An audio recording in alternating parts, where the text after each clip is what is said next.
nearly $10,000 sitting in a Philippine bank account, and most people have no idea what happens to that money if something goes wrong. According to data published by the Philippine Retirement Authority and confirmed by TTG Asia in October 2025, SRRV approvals hit 3,812 in 2024 and are on track to cross 4,000 in 2025. That is a consistent, accelerating trend that most retirement content creators are completely ignoring.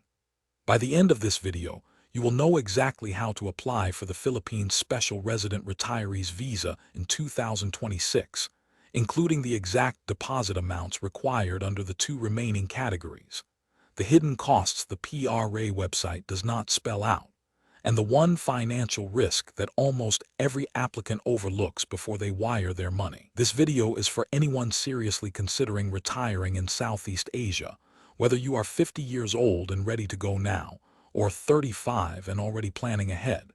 If you want an honest, complete look at the SRRV, not a sales pitch from a relocation agent, you are in the right place. I have spent hours going through primary sources, legal guides, and the PRA's own documentation, so you do not have to. Stay until the end because the section on financial risk is the most important thing in this entire video, and most guides skip it entirely. Let's start with what changed, because if you researched the SRRV even 12 months ago, some of what you know is already out of date. In September 2025, the Philippine Retirement Authority restructured the entire SRRV program. Before that restructure, there were 4 visa categories you could choose from: the SRRV Classic, the SRRV Courtesy, the SRRV Smile, and the SRRV Human Touch. 2 of those are now gone.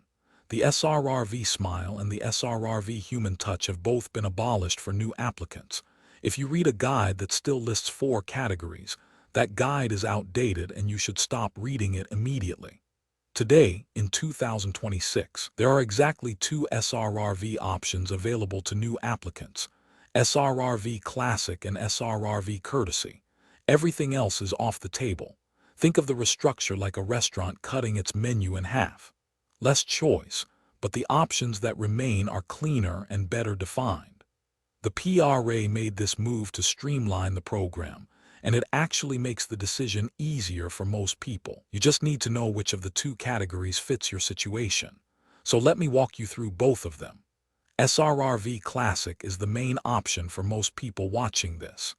The deposit requirement depends on your age and whether you have a qualifying pension. If you are 50 years old or older and you have a monthly pension of at least